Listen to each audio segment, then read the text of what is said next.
Hey folks, rinimt here, and welcome to Without a Voice, a shortish visual novel. It's free on Steam and has recently come to consoles. Thank you, eastasiasoft, for the code. Let's dive in. So this does have voice acting, so I'll only be reading the unvoiced stuff, because I believe the voice acting is actually in English. So, let's go.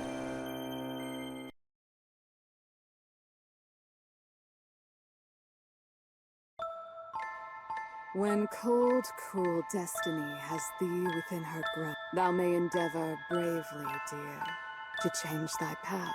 But fate cares not which twisted road you choose to take. Your dance atop her palm, with airy choice you make. Day 1.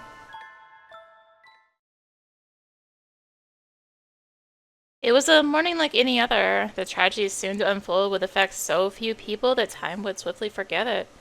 For those involved, however, that morning was a maelstrom, drawing them each in closer and closer still. It all began innocently enough, with a certain exiled princess in a terrible predicament. Oh dear, run out of firewood. Okay, I'm gonna turn up the voices. I was thinking it would be fine if it's the same volume as the music. Now, up it goes. Turn. Only I'd noticed yesterday. Okay, now we're turning down the music, actually. It is just the song. This has caught me quite unawares.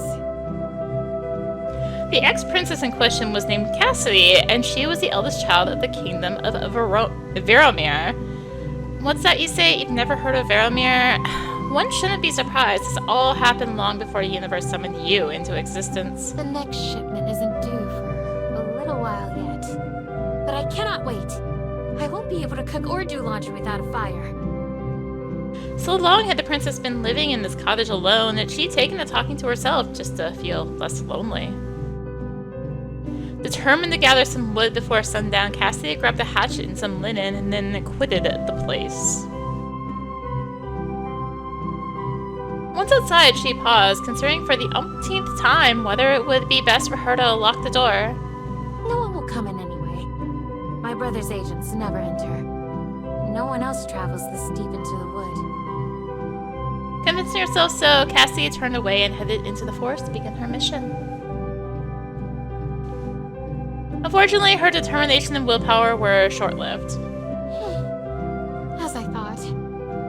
Firewood isn't just lying on the ground just waiting to be picked up. Though she'd brought the hatchet, she'd foolishly hoped she wouldn't have to use it. Faced with so many different types of trees, most of them quite large, she was unsure how to proceed. Now that I think about it, how much firewood do I usually use at once? Oh, the more I try to remember, the more addled I get. Perhaps I'll just subsist on fruits and fungus until the next crate arrives. A timely stomach growl quickly put a stop to such plans. Cassidy let out a sigh. For now, then, I shall return to my favorite place. It always brings me peace. That place holds some magic I've always felt. I'm sure I shall be able to think of something once I'm there. Her spirit restored, Cassidy hefted her linen satchel a little higher. It was not long until she would be comfortable again, she thought. Why, you're as radiant as ever. There were many views to take pleasure in this forest, but this one in particular always brought her delight. Though she had lived here now for some seasons, the tree before her seemed never to change. I don't know much about wisteria. Are they meant to stay in bloom year-round? Perhaps the winters here are mild. Wisteria shall wither not when flakes of winter fall. Wisteria shall wither not when flakes of winter fall. Yet all must someday perish while heeding nature's call. But nature wields not power o'er us all. A clear wind chime voice caught Cassidy's attention. Cassidy's heart stuck in her throat as she followed the sound and caught sight of the woman sitting there. You can turn off the UI if you just want to see the picture too. She had never before seen a woman so breathtakingly beautiful. My apologies for interrupting your poem, madam. It was only a couplet. You did not interrupt so much as improve it. Oh? Then all the better. But it is not safe to be so deep in the wood. Tarry not. I live here. It is quite safe, I assure you. I dare say I have lived here much longer than you have. No harm has ever come to me in these woods. Perhaps our experiences merely differ. Certainly. I concede your point. Cassidy paused a long while, unsure of how to carry on the conversation. How strange. I used to make small talk with the courtiers as if it were nothing. Has time truly affected me so? You say you live here? I do. I have never seen you. I'm quite sure of it. I would remember someone like you. Whereabouts do you live? If you don't mind my asking. Hardly a stone's throw from where we now stand.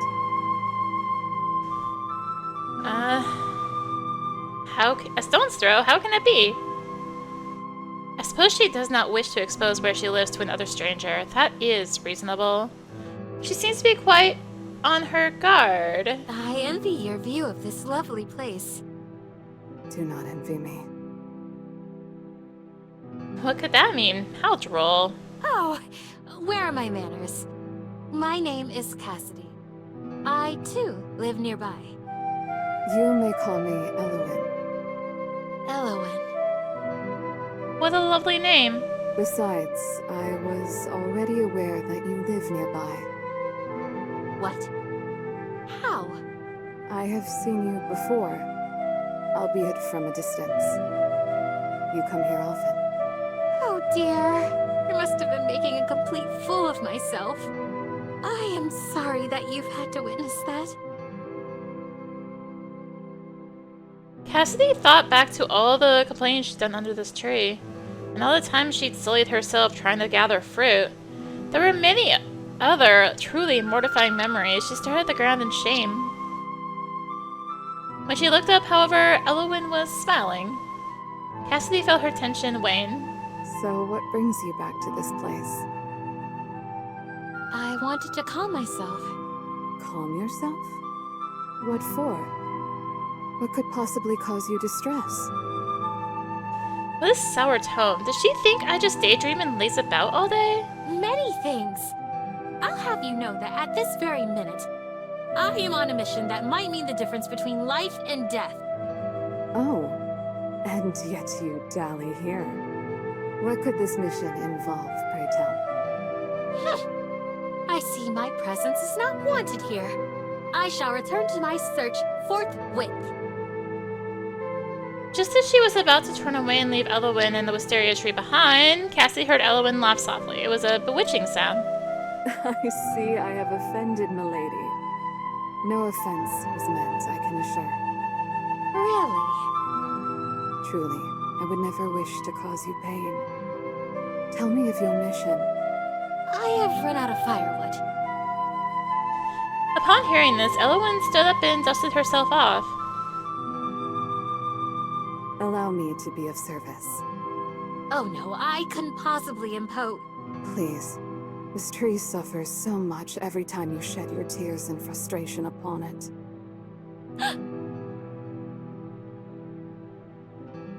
Yet despite her abrasive words, Elowen was tirelessly helpful. It was she who taught Cassie to gather small bits of kindling and to use the hatchet when that proves insufficient. If you wrap these smaller branches together, they shall burn just fine. I see. Oh, I am certainly glad not to have to chop down a whole tree. I was worried about that. Yes. Once felled, a tree can never rise again. Take of them their fruit, their branches, but spare them their roots and lifeblood. Lifeblood? Do trees have blood? This forest is quite old, you know. I wish it would stay forever this way. But man has trouble leaving things be. The disparity between Elowen's indifferent expression and the biting tone of her voice made Cassidy's heart ache. She must have had a bad experience. We humans are meddlesome things, aren't we? Perhaps I'm making too light of her feelings. I thought that was rather an intelligent thing to say. You truly love this forest. Yes. In fact, I feel that I am part of it, and it is part of me. How beautiful. The two continued through the forest, gathering wood and passing time with easy conversation. As they walked leisurely, the sun began to sink. So too did the satchel of wood over Cassie's shoulder sag. It seems that you've gathered plenty of wood now. Surely that will be enough? You're right. The time had gotten quite away from the exiled princess. Now that their afternoon together was coming to an end, Cassidy was afraid. Afraid and hopeful, which was perhaps more dangerous still. Then... Excuse me, Miss Elowen? yes? Might I... That is... might we meet again? You've no idea how happy I am to meet another person living in this wood. And a woman at that. Yet the expression on Elowen's face showed that she had, in fact, some idea. I was about to suggest the same. You might find me in this area most afternoons. I see! Then, until tomorrow. Would that we meet so soon, my lady. With that, Elowen bowed and left. Her steps make almost no sound. What a graceful woman. Not just beautiful, but elegant and smart. As she walked back to her cottage, so filled with thoughts of Elowen was her head, and Cassie forgot all about her fatigue and the weight of her burden. She certainly is opinionated, but she must have so much more experience living independently than I. I hope I am not a bother to her. With that, the once princess returned home, blissfully unaware of the roots that were at this very moment grabbing hold of her heels and pulling her beneath.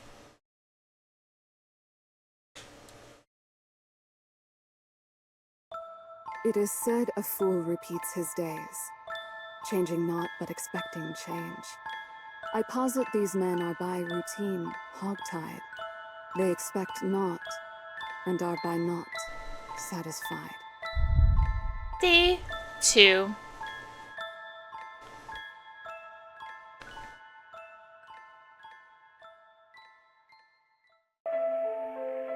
There's a sort of melancholy one feels when closing a book for the final time, feeling its last words wash over you as you leave its world and return to your own life.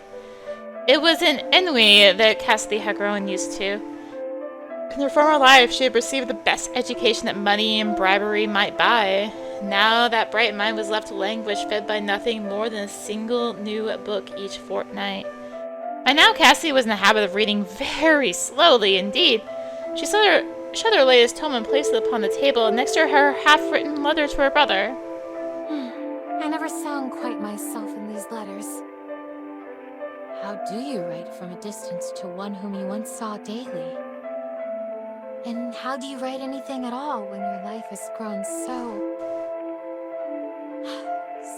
dull?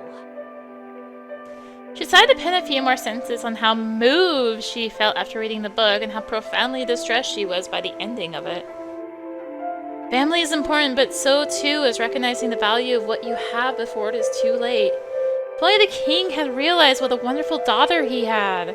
And I hope that you realize how much you are loved by me, your one and only sister. She paused, overcome by sheer feeling, and decided to keep that final bit to herself. It was too desperate for comfort, and princesses did not whinge so. No, that won't do at all. How unbecoming.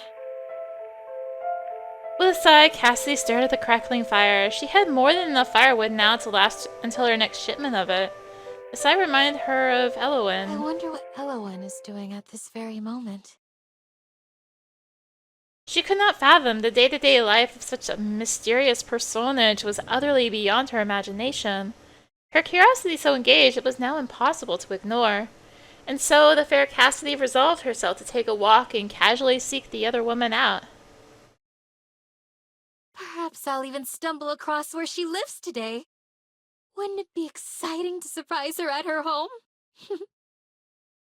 Thinking nothing at all of how inconvenient, how overly forward and impertinent it might be, she departed immediately.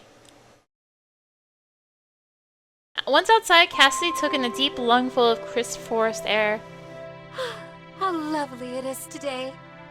Hardly a cloud in the sky. She took measured steps into the forest, constantly scanning the area around her on the lookout for this elusive domicile. Might Elowen live in a cottage like mine? She is so elegant, I cannot imagine her doing housework. And again, I could hardly imagine myself doing housework not so long ago. Oh, how times change a person. Cassie reached her beloved wisteria tree before long and eagerly drank in the sight of it. She ran up to the tree and circled it with her arms as if meaning to embrace it. Hello, dear tree. You are looking as lovely as ever today. Though a certain someone sits not beneath your boughs this afternoon. She leaned to one side and then another, looking around the tree and into the forest to see if she might spy a window or the billowing of chimney smoke.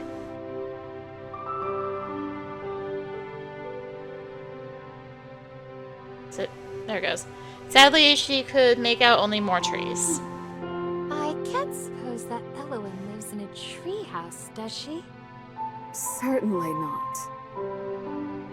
Oh! Startled, Cassidy jumped, her foot catching unhappily on one of the tree's roots, sending her flailing forward. Careful. Elowen's arm shot out at once, her vice-like grip snaring the once princess just in time. Elowen's touch was so cold, yet her movements decisive. Cassidy's heart raced. Was she truly worried for me? It took Cassidy several moments to regain her composure. Elowen, too, looked a bit shaken. Thank goodness you arrived when you did. Though, truth be told, if you hadn't startled me so, I would not have fallen. Is that so? I shall endeavor to be less frightening in the future, then.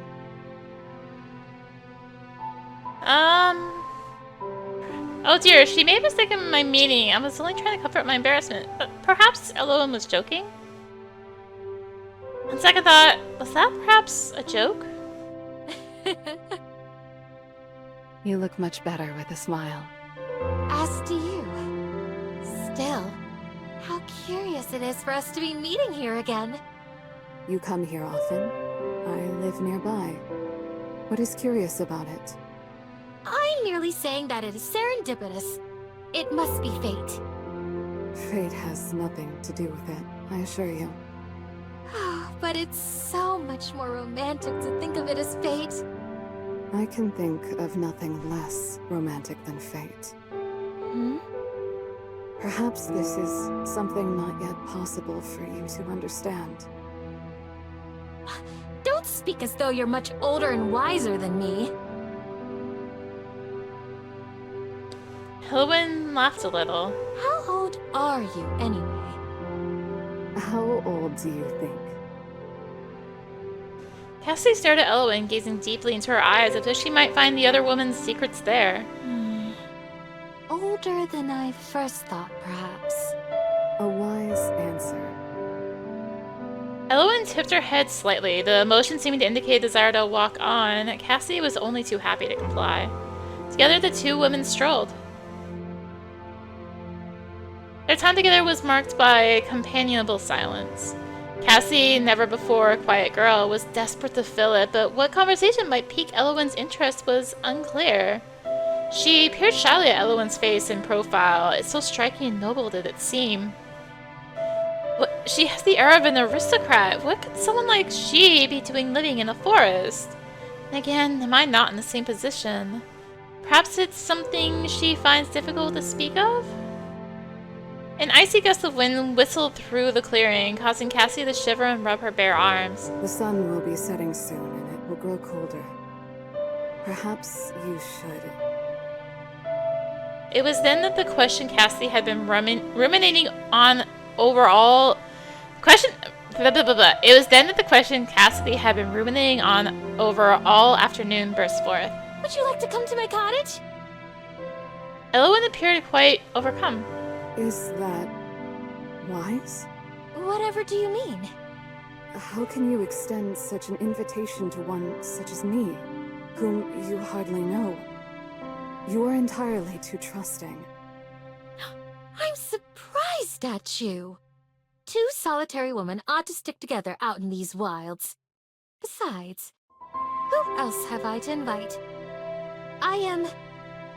That is, I sometimes feel quite lonely out here. Don't you? Elowen turned her head slightly and gazed into the forest behind them, as if peering at something only she could see. Loneliness, then. I see. Very well. I will take you up on your offer. Though puzzled by Elowen's hesitation, Cassie was overjoyed that her invitation had been accepted. There was a spring in her step as she led the other woman to her home. It was only in front of the cottage that Cassidy suddenly understood what an impetuous thing it was that she was doing. Is the house clean enough? She could not seem to recall when she had last swept or aired out her bedding. Is this where you live? Yes. It's charming. Well, thank you. I wish I could take more credit for that. The house was here long before I arrived. Even the furniture is not truly my own. Still, it suits you. Thank you. Bolstered by Elowen's reaction, Cassidy finally gained the courage to follow through. She opened the door wide, gesturing for the other woman to enter. As Elowen did so, with her usual slow, measured steps, Cassidy could not help but notice the other woman's feet clearly visible in the slippers she wore. Her toes are curled. How odd. They stayed that way even as Elowen entered the house. Perhaps her manner of walking is not purely for the sake of elegance, but also necessity? Had Elowen some sort of pain in her feet? Cassidy pondered on this and resolved to ask about it when the opportunity arose. It is quite spacious. You live here, alone? That's right. It's not so bad. I don't have anyone to tell me what to do, or where to go. I have a freedom now that I'd never known before. Perhaps. But sometimes I believe that being tied down to something is easier. If you don't realize you're being strangled, it's just a pleasant, lightheaded feeling. I don't really understand. It's alright if you don't. Elowen walked slowly from one part of the room to the next, her fingertips ghosting over every surface. She looked to be seeking the essence of each object, taking in every minute flaw and deciphering its true nature. Cassidy wondered what Elowen might discover about her if only she allowed it, if only she dared. It was unbearably quiet. Just then, Elowen came across the book Cassidy had finished reading. Oh, that's a book my brother sent to me. I get so frightfully bored here that these books have become my sanctuary. I'm expecting a new shipment soon. Your brother? Elowen was silent for a long time, digesting that new information. Then her eyes fell on the half-finished letter haphazardly placed next to the book. Cassidy followed her gaze. Eyes wide, she leapt forward to snatch the letter away. How much had the other woman seen? She colored in mortification. Your brother is far away from here. Yes. Is it beautiful? The place where you once both lived? I have not once seen its equal. More beautiful than this cottage prison of yours? Cassie could not hide her surprise at Elowen's poisonous choice of words, nor could she hide her sudden tears. So, I'm gonna have to hit back. Because I am gonna be trying to go for all endings. I do have an ending guide up for choices to make. And so there's gonna be some saving and loading. Anyways, for now, we're just gonna keep on this path, this one, and it's not like that. She had dried her eyes delicately, but with determination. Now is not the time for tears. Things are complicated.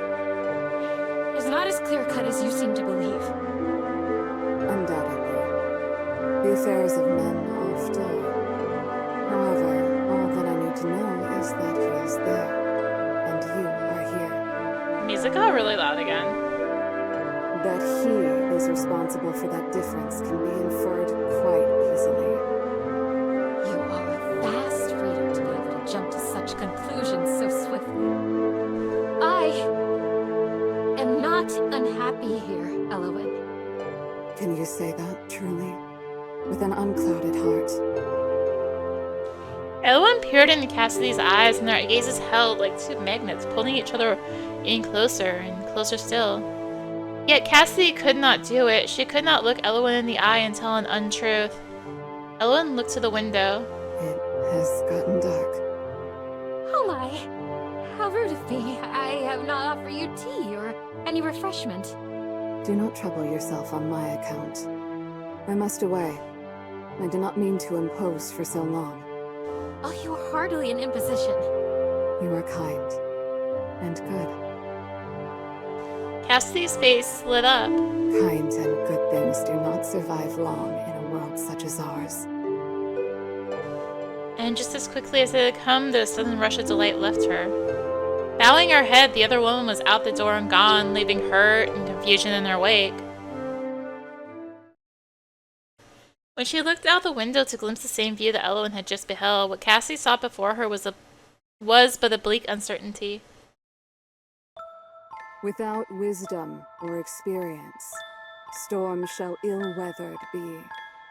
But when you are nearby, dear one, no storms can bother me.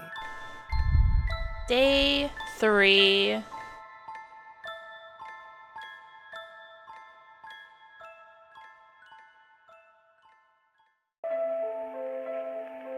The exiled princess paused in the very first line of her letter. Is that too familiar? Will he dislike it? The brother of her memory was a kind boy, but rather stiff and particularly mindful of decorum. Following the events of the previous evening, Cassie felt compelled to rewrite her half-finished letter. Not that Alexander would care. Not that Alexander will care either way. I'm sure he's too busy to even read my letters through. Still, I want him to know how I spend my days. I feel less alone when I read his letters, and mine can ease his spirits in its worthwhile endeavor.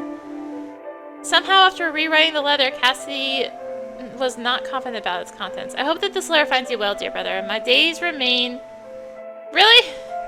My days remain unchanged. Every morning I wake up and make myself breakfast and a cup of tea. I greatly enjoy the tea leaves that you sent last. After breakfast, I read and practice my embroidery. You will perhaps not be surprised to know that my skill with the needle has not much improved. In the afternoons and evenings, I like to go on walks. Do not worry, do not stray far from the cottage. I cherish the exercise. Being among the trees in the forest makes me feel at ease. Lately, I find myself something a wisteria tree. So beautiful the tree is. I do not remember seeing many wisteria trees around Baramir. This is myself often visiting a wisteria tree. Is this interesting enough? She did not talk much of Elwyn, not wanting to confuse her brother with tale of a woman he had never met before. In fact, upon a quick free read, she realized she had not mentioned Elwyn in her letter at all. It's better this way, I think. When Cassie looked out the window, she realized the sun had started to set. Oh dear. Was I revising for so long? Silly me. She folded up her letter and placed it in an envelope, sealing with the royal wax seal she was given. She stood and stretched her arms above her head. I have hardly moved all day. That is no good. Cassie walked to the front of the cottage where she normally left her letters halfway beneath the door for an agent to collect. She had just stuffed her letter under the door when... Princess? Cassie's blood ran cold for just a moment. Yet she soon realized who was addressing her and relaxed. You surprised me, Elowyn. She spoke to the other woman through the half-open window at the front of the cottage. I am no princess, you know. Is that so? You seem like one to me. Cassie was not sure how to respond to that sentiment. Have I casually let slip that I was a princess? I did not realize that I was behaved in the manner of one. Lifelong habits cannot soon be discarded, it seems. There is an envelope under the door. Oh, yes. Do leave it there. It's outgoing. Outgoing? Elwyn paused for a long while but said no more on the subject. May I come in? Oh, of course! I'm so sorry. I should have invited you sooner. I was so taken aback, you see. I did not mean to surprise you so. It's all right. A happy surprise. I am so glad to see you. She opened the door and ushered Elowen inside. This time, Cassidy did not forget her manners. She quickly flew into the kitchen to make her guests some tea and pulled out the crackers she'd set aside for just such an occasion. Elowen politely sipped the tea but did not touch the crackers. Well, I suppose she has already eaten. There's a healthy glow to Elowen's face. I suppose she has already eaten. She strikes me as the type who would worry about her figure. It's so late in the day already. Yes, I'm sure she has already supped and can eat no more. Cassidy endeavored not to take offense and instead greedily partook of the crackers herself. The two women talked pleasantries for some time, though it became rather apparent that Elowen's attention lay elsewhere. Is everything quite all right? Why do you ask? You seem somewhat reserved. That is more than usual. That letter. Hmm? You said it was outgoing. Is that the letter you wrote your brother? Oh, yes. If I leave the letters there, someone will come collect it. Someone? How can that be? You do not go into town to have your mail delivered? She was at a loss as to how to explain. Cassidy herself knew that her situation was extraordinary. You see, though I live alone, I am well taken care of. My brother provides everything. Every fortnight or so, his agents deliver food and supplies to me. Someone is around to collect my outgoing letters once or twice a day. I only ever send my brother letters, of course. I was not wrong when I said this place was like a jail. Why do you live here alone, when he clearly has enough resources to take care of you? Cassidy shifted uncomfortably in her seat. Elowen's eyes seemed not to look at her so much as bore into her soul. Cassidy felt judged and deemed unworthy, though she had not yet responded to Elowen's inquiry. No matter how she phrased it in her head, it sounded awful. I am here for my own safety. She took a deep breath. When you called me Princess earlier, you were not far off the mark. I once was a princess, though I am no longer. After my father, the king's death, I was to inherit the throne. But our barons in Parliament voted no confidence. Worse, I was then handed trumped charges of treason. I very well could have been executed. Instead, my younger brother intervened on my behalf. So you are... Alive. An exile. But alive. The former princess surprised herself at the depth of her own feelings, at the desperation with which she tried to convince especially herself that this was for the best. How can you be so positive? What? You speak so fondly of your brother, when he is the one who exiled you, who left you here to rot in isolation. It's not like that, Elowen. What part of what I said is false? Tell me. It's not that simple. It is not Alexander's fault. She found herself repeating her thoughts on the matter mechanically, things she only half believed. She had said all these things before. It seemed she no more believed them now. As a result of your dear Alexander's intervention, you were exiled, were you not? Who's to say he was not responsible for the unfavorable vote in the first place? Why would he do that? What would he have to gain? I know that it seems unfair, but I have come to terms with it. Matters of court are never black and white. I am lucky to have left the castle with my life. I've previously stated my belief that you are kind and good. I have now revised my opinion. You are blind,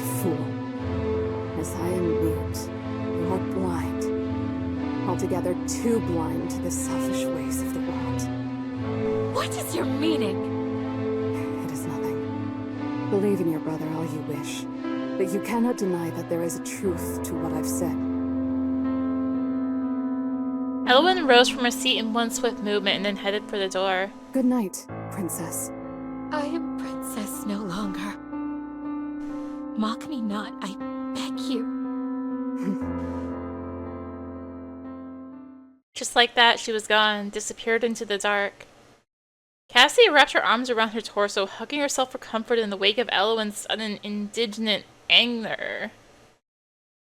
Feeling comfort none, the former princess squeezed her eyes shut. Oh, Elwyn, why?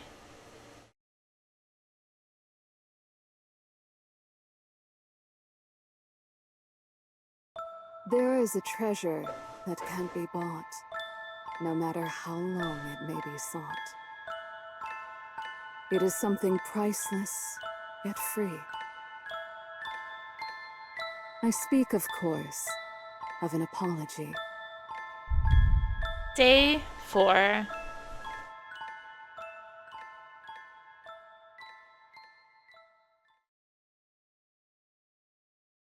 After a restless sleep, Cassie awoke to the sun's harsh rays. She stretched, arching her back to release the tension there. Finally, her gaze went to the front door. There was a distinct lack of a letter beneath it. They must have come in the night. How diligent my brother's agents are. You are a blind fool. All at once, the memories of her argument with Elwyn nearly knocked the wind out of her. I cannot believe I divulged such secrets to someone I barely know.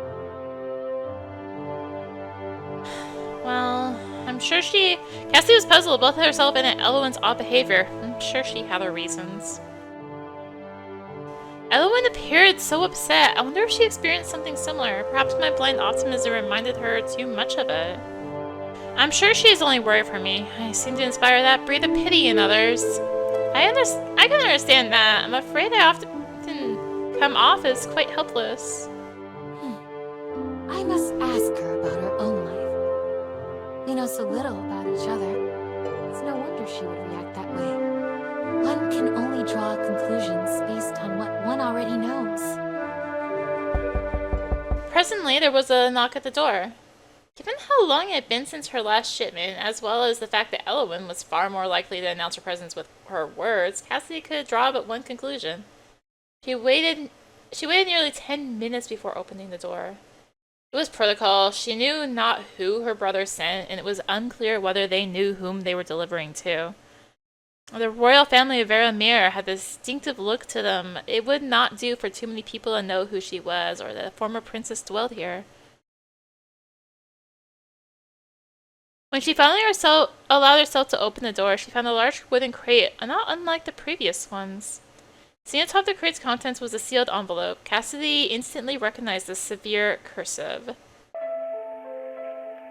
Sitting atop to my dear sister, I am glad to hear that you are adjusting well to life at the cottage. Doubtless there are many things that challenge you, given your former life, but we must all make the best of things.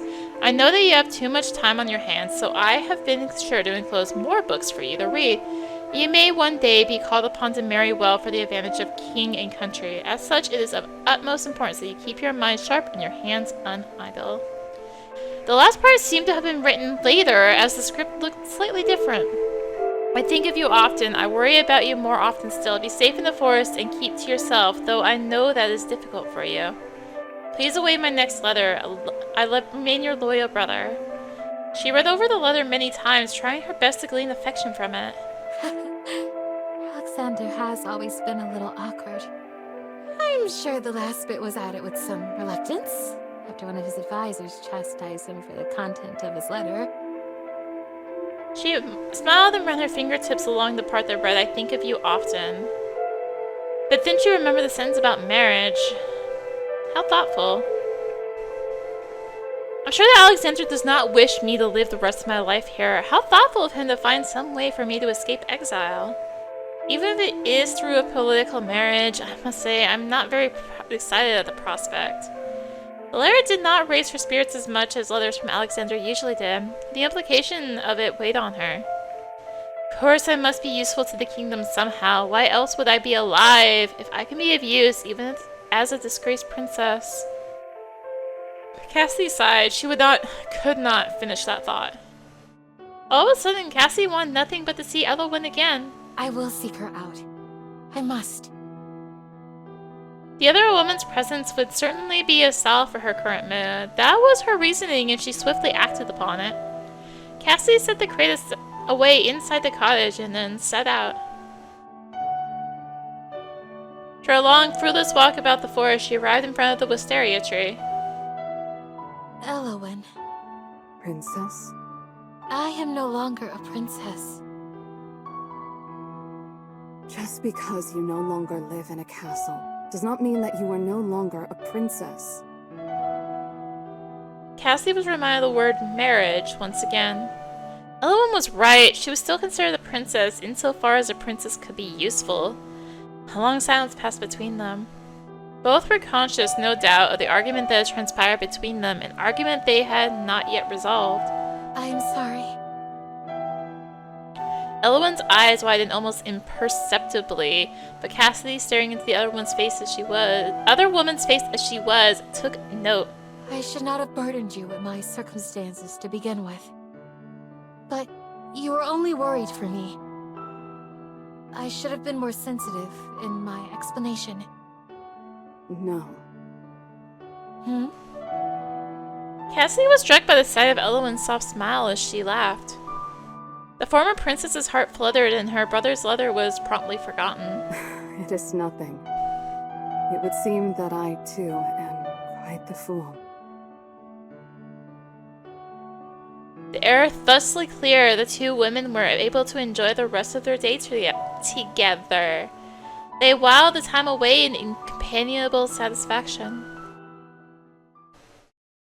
That night, Cassidy drifted off to sleep with a full heart. The strings of love are oft unseen, though wrapped around you they may be. When tied fast, none can come between, nor challenge humble fate's decree. Day 5.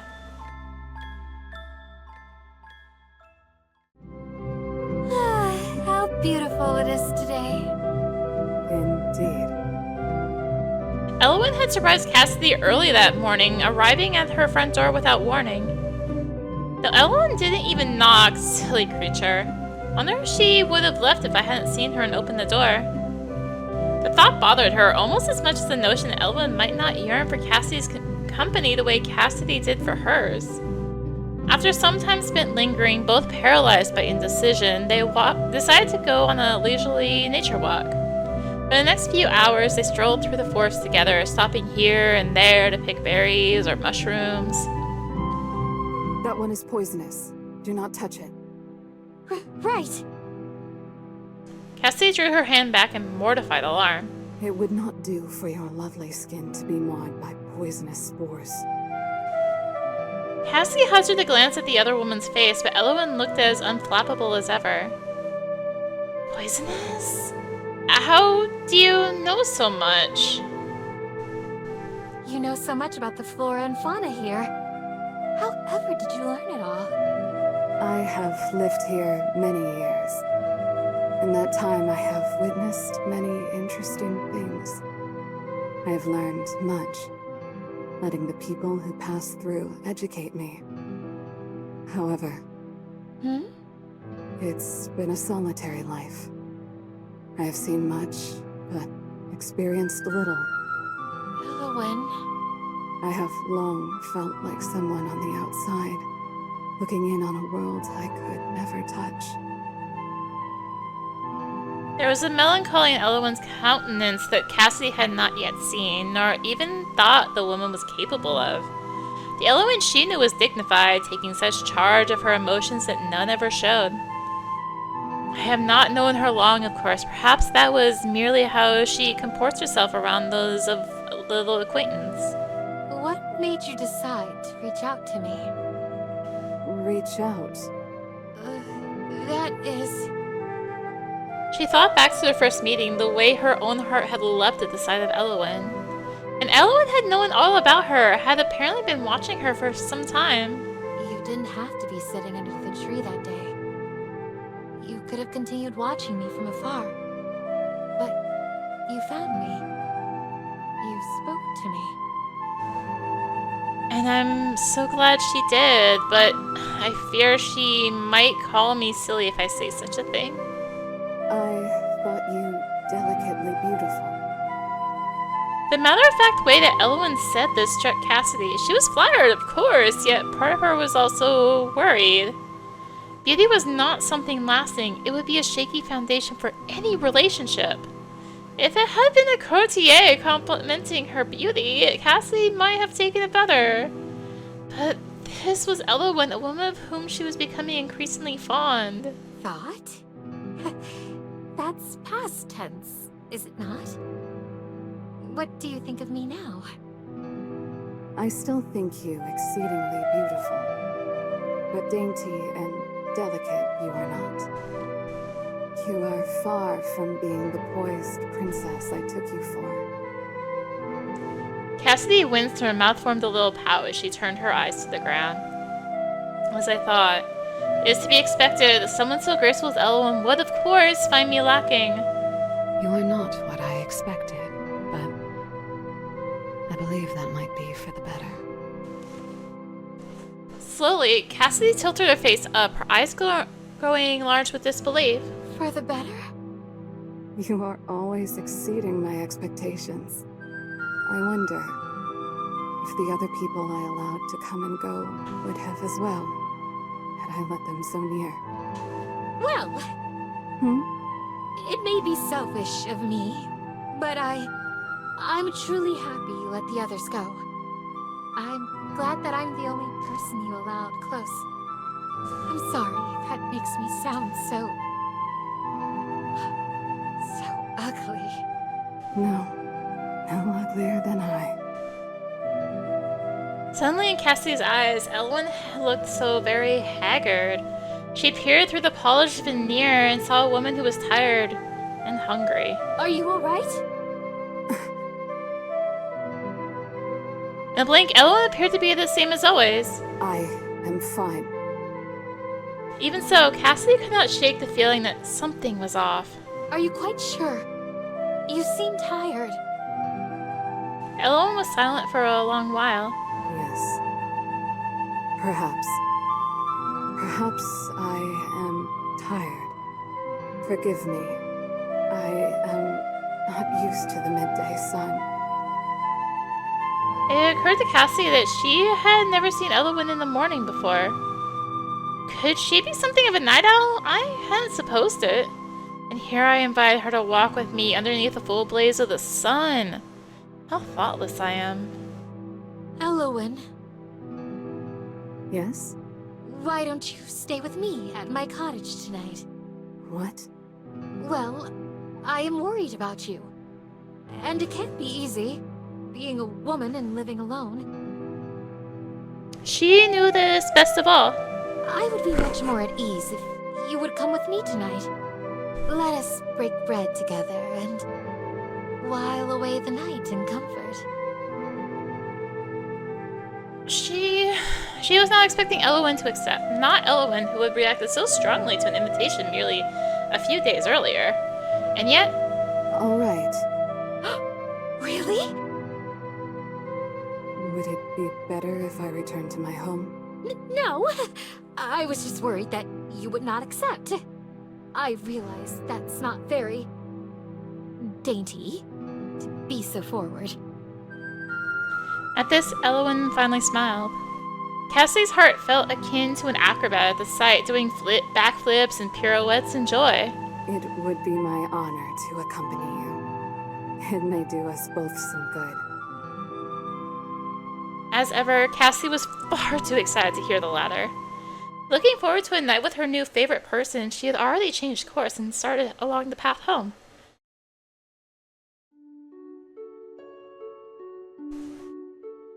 Cassidy closed the front door behind them and went to the kitchen to put away the plants they had gathered. Is there anything I can help with? Oh, leave it to me. Just have a seat and rest. You really do look tired. All right. While she put her affairs in order in the kitchen, Cassidy couldn't help but think back to the things Elowen had said. She said that she likes me the way that I am? That's so kind. She felt a deep sense of warmth and satisfaction in the likes of which she had not felt in a long time. Cassidy returned to the living room a short while later, 2 cups of tea in hand. Oh! She found Elowen asleep, slumped in the divan. Poor thing, she must have been exhausted. There was a loose strand of hair in front of Elowen's face. Cassidy reached down and tucked behind her ear. She looks so innocent when she's asleep. Chuckling to herself, Cassidy let Elowen rest and passed some quiet time reading by the other woman's side. Night soon fell and the pair supped together. Elowen doesn't eat very much. No wonder she's so thin. Elowen, unaware of being observed so directly, delicately sipped a glass of water. Are you full? I am satisfied. Oh, you eat so little. I'm worried for your health. I eat enough. I do not like doing anything in excess. I see. Her tone left no room for argument. After dinner, Cassidy cleared the plates and things away and began to get the room ready for sleep. The cottage was not large. Her parlor had to double as her bedroom out of necessity. It was all well and good for a single person, but now that the other had been added, Cassidy became acutely aware of the lack of space. There's only one bed. I do not mind sleeping on the divan. I already did earlier. Once again, I'm sorry that I didn't wake you up. You just looked so at peace. I could not bear to wake you. I'm embarrassed to have allowed you to see me in such a state. I only fear... No, it is nothing. I will gladly sleep on the divan or the ground. I am not choosy. Oh, that won't do at all. You're a guest. Cassidy gulped. Truth be told, she had one other much more preferable arrangement in mind. We could share the bed.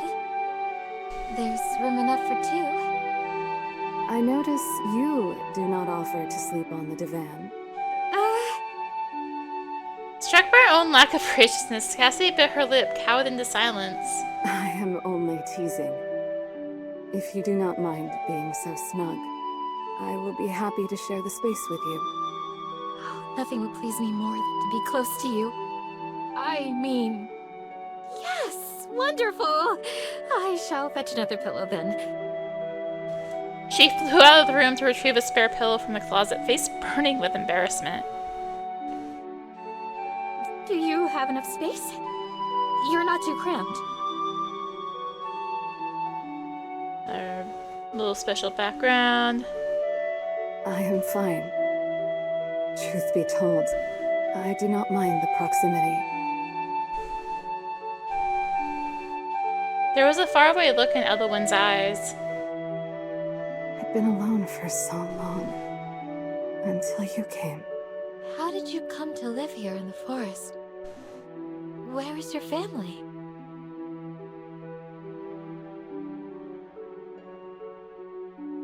Oh.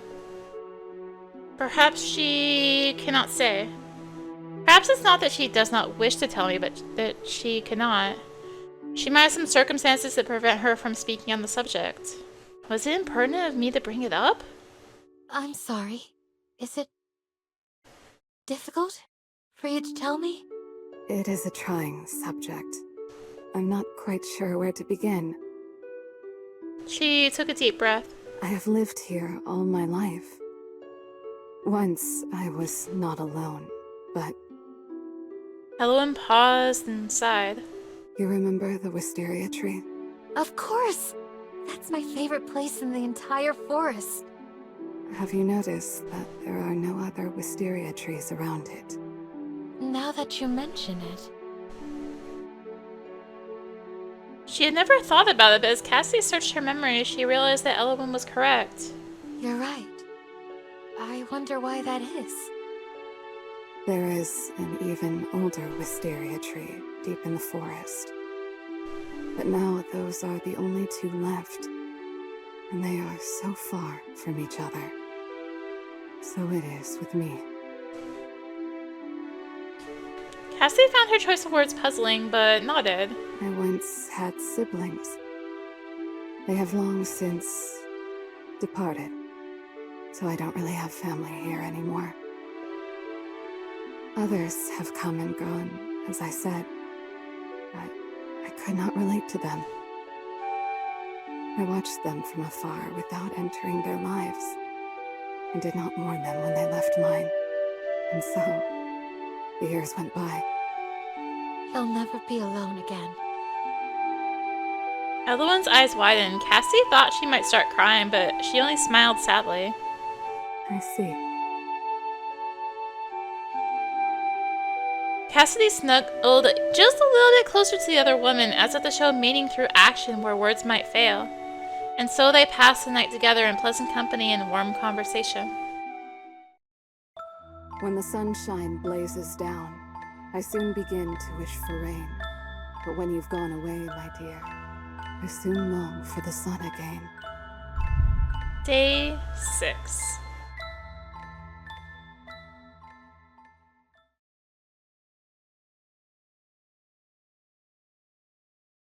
Cassie awoke alone with a cold space beside her. Again, she's gone in the morning. What could she be doing so early? It's highly suspect. She could no longer ignore the gnawing feeling of dread. Perhaps she would ask Elowen upon their next meeting. Still, what a wonderful night that was. Each precious memory had been carved into Cassidy's heart. She yawned and slowly pulled herself out of bed. With or without Elowen, she would have to get on with her day.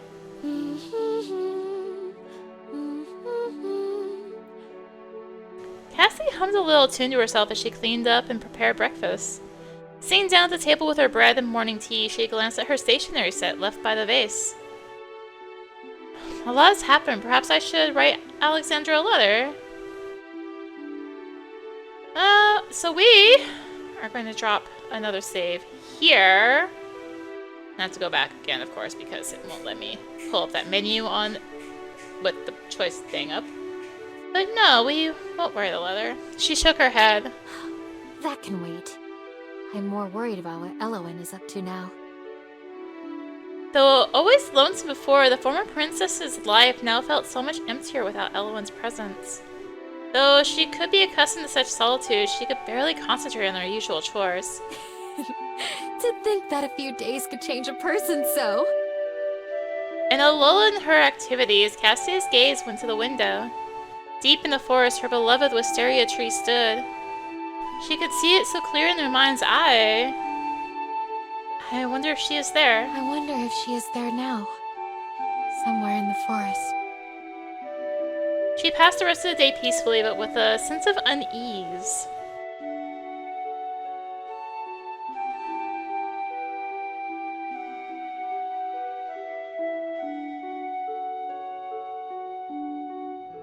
The next day came and still no Elowen. Cassidy was left with nothing but her own thoughts.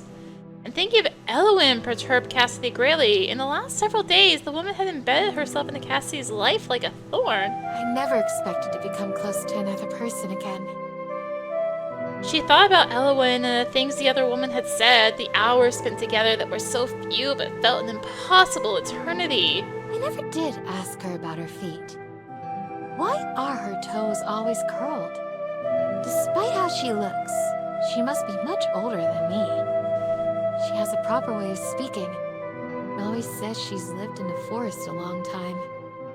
And with the intricacy of her clothing, and her manners. I hit X too soon. Something didn't quite add up. Elowen did not seem to like people much. Certainly it did not seem her presence in the wood, despite how long it had been, was known to many. Alexander most probably would not have sent me here if it was known that a beautiful woman was living alone in this very wood. Where did Elowen come from? Why was she alone? She still had no satisfactory answer. Thinking it all over, Elowen is strange. She is rather strange, then again, there is nothing normal about my situation either. This only means I have more things to discover about her in the future. Cassidy shook her head. Even if Ellen was a tad strange, Cassidy knew that there was more to her than that. Wasn't there? She is capable of joking, though she does not do it often. Her smile is so precious. She can be blunt, perhaps, but I believe she means well. I care deeply for her. And she... I remember in the last several days, Elowen is truly monstrous. Presently, there was a knock at the door, startling Cassie out of her deep thoughts. It was a short knock, a signal for a letter not accompanying a box. A letter? So soon after the last? The letter brought another thought to Cassidy. If I leave here, if one day Alexander allows me to leave, what else awaits me? Is a political marriage truly my only means of escape? If I can be useful to the kingdom in any way, is that better? Will my life no longer be considered a waste? Alexander, did you ever truly love me? Is the precious younger brother that I once knew completely gone? Are you truly the one who has been writing me these letters? One negative thought spiraled into a dozen. She let out a long sigh. Her thoughts had taken her on a not-so-merry chase. If I dwell on these thoughts, there will be no end to them. She brewed herself a cup of tea to calm her nerves and began reading a new book. From time to time, her eyes went somewhat nervously to the window. And so evening fell.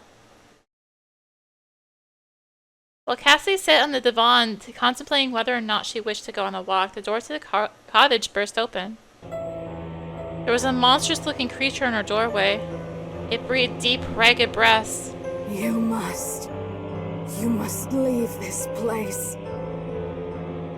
It was only when she heard the monstrous voice that Cassie realized that this was Elowen. Yet she was no longer the Elowen whom Cassidy was familiar with. What are you saying? It is not safe here. What? Elowen grabbed at Cassidy's arm, her nails digging into the exiled princess's soft flesh. Ouch! Come now. Protesting loudly all the way, Cassidy was dragged outside. Cassidy had no earthly idea why Elowen was behaving this way, why she looked this way. What does she mean it's not safe? She began to fear that this was a trap, one that had been previously laid and was now snapping shut. Stop this! After a long while of walking and pleading with Elowen to listen, Cassie was finally able to yank her arm from the monster's grip. You come to me like this, with no explanation? Expect me to follow you? Like this. You don't even know how you currently appear. What kind of monster are you?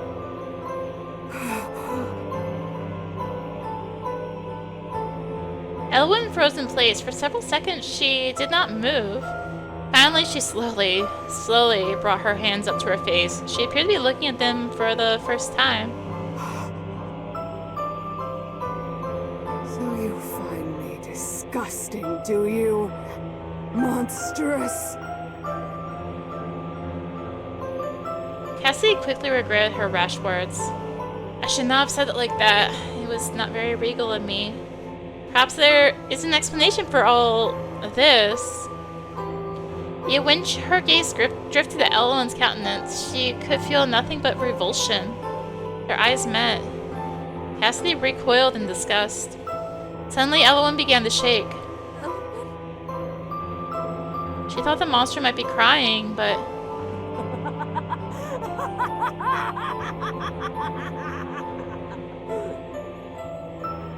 Elowen was laughing hysterically. She doubled over, clutching her sides as she laughed and laughed. Then she looked up once more and met Cassie's gaze. Her feigned gaiety ceased immediately. What a fool I was to think that you could understand me. Cassie felt a stabbing pain in her abdomen. It burned. It was agony. She turned her gaze downward and saw that Elowen had impaled her with her arm, now somehow sharp as a blade. That you could love me. I was right. She's crying.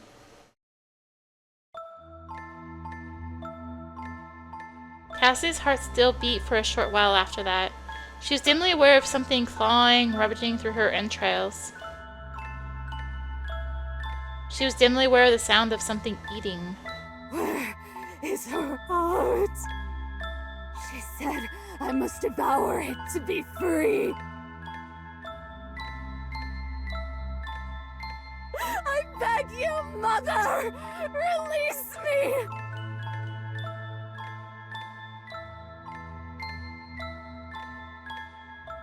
Tears and blood mingled on two women's faces and became inseparable.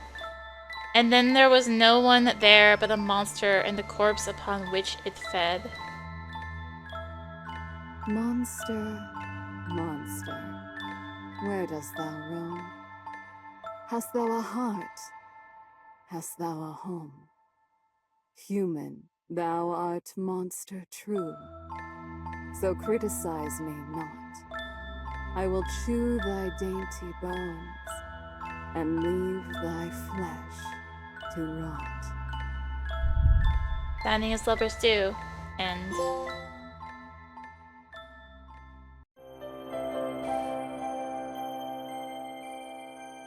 so that's that ending. Like I said, I'm gonna be going for all endings. I just need a small food break.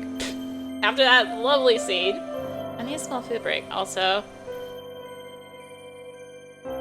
you can go through a bunch of things if you click this. I think it's just an in-game achievement though. Alright, with our first ending done, albeit the bad one, let's get to loading these saves. So again, I'm going for all endings, but I am doing save loading. I have set it to skip only red text so that we can get through the repeat parts a lot faster. So this should be generally faster until we hit the ending, since there will only be a few different lines depending on the choices until the endings. So anyways, let's get up to ending 2, so we want to load this one. And excuse me? I do not appreciate your tone. I notice you do not disagree with me, however. I most decidedly do. You don't understand how much my brother cares for me. You are correct in at least one thing there. Cassidy angrily dried her tears. Elowen looked to the window. It has got... Oh. I have to believe that Alexander loves me. If not, what will become of me?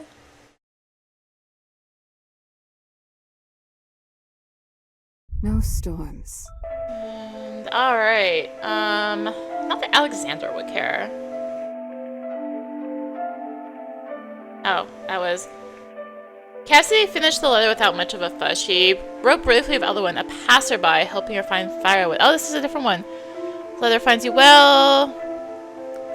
Dear brother, I have greatly enjoyed the last book you sent me. However, it had such a sad ending. Even though the father loved his youngest daughter so, it all came to nothing in the end. Both of them died. Could there be any worse fate than to die at your loved one's hand? I dare say not. The book's giving me much to think about, though I do hope you send a happier tome next time. I do begin to tire of reading such dreary works. My life here is not so sad, you see. I have lived well thanks to your kindness. I did run into some trouble the other day when I ran out of firewood, but passerby helped me to gather more, so all was well. Most of the contents, however, were in regards to the book she had recently finished. Perhaps this will encourage my dear brother to send me more. As he looked out the window. Alright. I wonder why she does not eat. I wonder why she does not eat. Perhaps these are not to her taste? It seems a waste that when I saved these crackers purposely in order to be a good hostess when next she came. Though she was confused, Cassidy quietly ate a cracker or two before putting the tray away. Human, hot pleasantries. It's not so terrible. This cottage is lovely. It is a good thing to be among nature like this. How can you be so positive? What? You speak so fondly of your brother, when he is the one who exiled you, who left you here to rot in isolation. It's not like that, Elowen. What part of what I said is false? Tell me. It's not that simple. It is not Alexander's fault. As a result of your dear Alexander's intervention, you were exiled, were you not? Who's to say he was not responsible for the unfavorable vote in the first place? It is not my brother's fault. He could have let them kill me, but I am alive thanks to him. I've previously stated my belief that you are kind and good. I have now revised my opinion. You are a blind fool. Alright, back to skipping, I guess. Well, Alexander, if only she knew you as I do, then she would understand. I speak of... Cassidy was puzzled with herself and Elowen's odd behavior. What a shock that was. I had thought her refined, elegant personage, but her rage was palpable and quite unseemly. I must ask her about her own life. We know so little about each other. It's no wonder she would react that way. One can only draw conclusions based on what one already knows. Presently, there was a knock at the door. She remembered the sentence about marriage. I don't want to marry. Never considered marriage, even before my exile. Can a noble or royal from another nation be content with a wife who has been living in the woods? Can I even be content myself in such a marriage? Letter did not raise her spirits as much as letters from Alexander usually did. The implication of it weighed on her. Nor chat. And forward, forward, forward to the next choice. Are you sure? I think this is Are you certain it's poisonous? I have no doubt. I have lived in these woods for a long time. There was a melancholy in Elowen's countenance that Cassidy had not yet seen, nor even thought the woman capable of. Elowen, she knew, was dignified, taking charge of her emotions that none ever showed. I have not known her long, of course. Perhaps that was merely how she comports herself around those of little acquaintance. Thought? It's been... If I had been a courtier complimenting her beauty, Cassidy might have taken it better. Thought? That's past tense, is it not? What do you think of me now? I still think you exceedingly beautiful. But dainty and delicate you are not. You are far from being the poised princess I took you for. Cassidy winced, her mouth formed a little pout as she turned her eyes to the ground. As I thought, it is to be expected someone so graceful as Elowen would of course find me lacking. Alright, suddenly the haggard. She still isn't eating anything. She had plenty of tea earlier, but could it be she's foreign? Perhaps she's too polite to say it is not to her taste? Elowen, unaware of being observed so directly, delicately sipped a glass of water. Are you full? I am... How can you be when you didn't eat anything? I simply am not hungry at this very moment. I see. Her tone left no room for argument. After I dinner... will gladly sleep on the divan or the ground. I am not choosy. Oh, that won't do at all. You're a guest.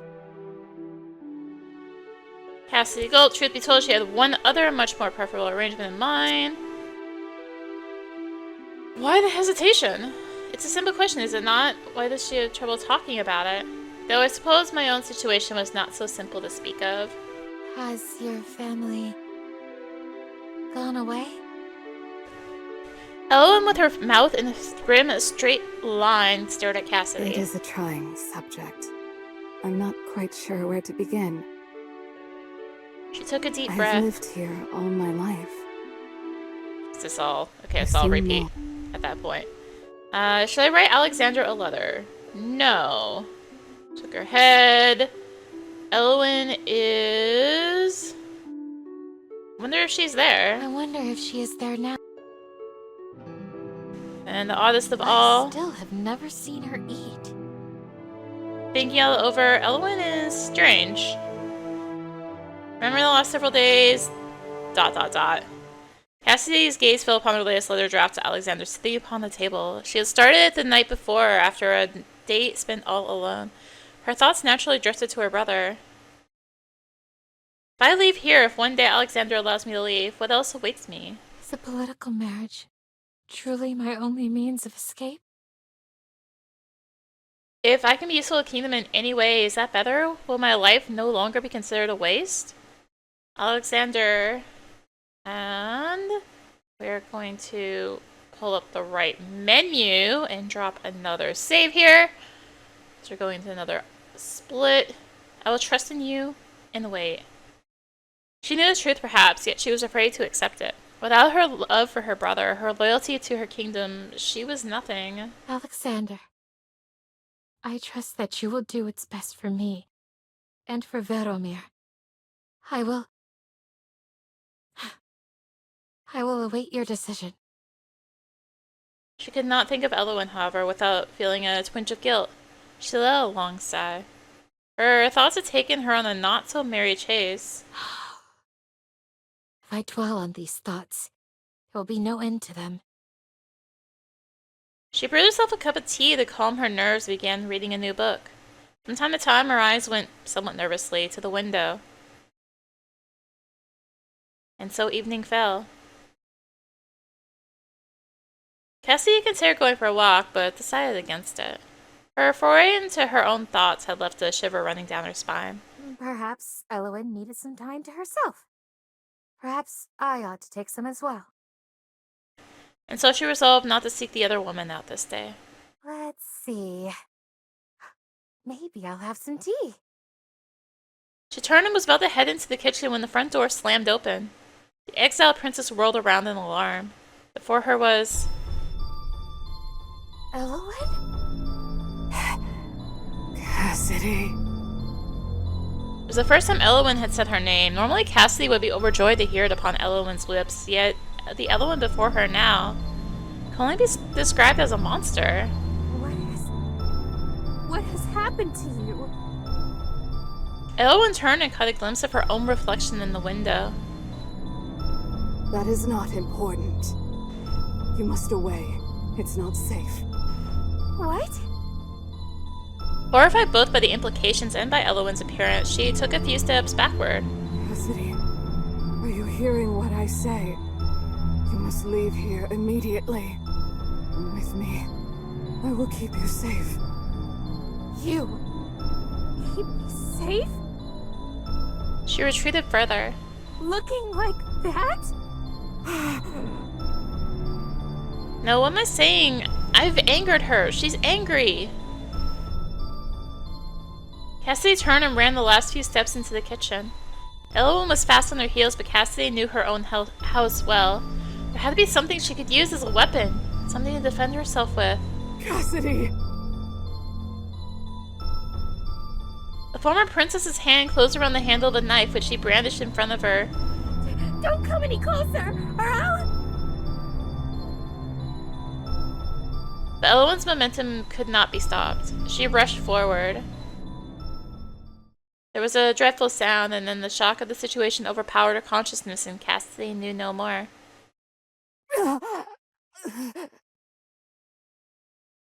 Elwyn awoke slowly in the lingering evening light, her belly burning with the sting of a wound. Nearby, someone was whispering to themselves over and over.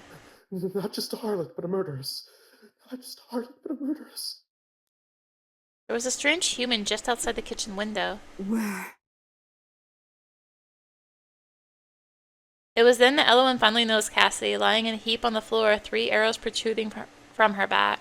Cassidy, you're dead. Dead. The hapless archer was not spared. Yet the consumption of his heart did nothing to heal Elwyn. There was only one heart that would lift her curse. She had no desire now to take it. Eowyn closed her eyes and prayed to the capricious gods for death to take her back to Cassidy's side. Good intentions can be led astray. Doubt and fear can a pure heart sway. A double-edged thorn, and... Alright, that is the second ending, so we are going to load the second save. And we will write a letter. It's important that my brother knows what goes on in my life. After finishing her breakfast, she set herself to the task of writing it to Alexander as usual. Her heart was not all in it. Her handwriting was sloppy. Though always lonesome before, the former princess's life now felt so much emptier without Eowyn's presence. Though she could be accustomed to such solitude, she could barely concentrate on her usual chores. To think that a few days could change a person so. She cannot see it so clearly in her mind's eye. I wonder if she is there. I wonder if she is there now. Yeah, we've seen all that before. Eowyn's strange.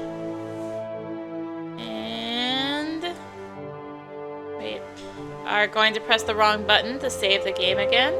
I make one more save here. And return. And Eowyn is truly monstrous.